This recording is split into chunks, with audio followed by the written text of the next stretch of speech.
Sure. Well, in 1930s Germany, with the rise of the Nazi regime, the Nazis tried to control and regulate all of the churches and make them join one large Protestant church and heavily regulate the churches and get them to toe the regime's ideology. A very small portion of the churches called themselves the confessing church refused to do so, and they tried to maintain the church's independence and its integrity to be faithful to what Scripture teaches. That's famously Dietrich Bonhoeffer and Karl Barth and several others.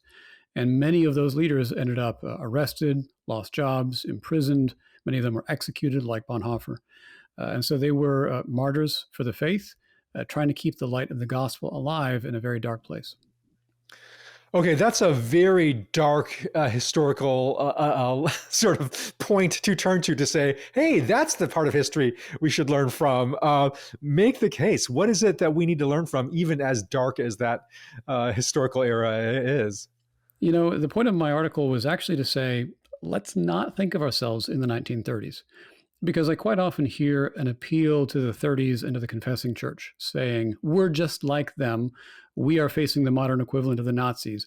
And by the way, I hear a right wing and a left wing version of this, both of them accusing each other of being the modern Nazis.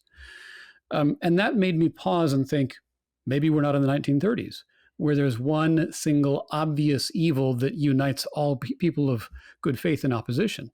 Maybe we're actually 10 years earlier. Before the confessing church formed, before the Nazi regime arose following 1933,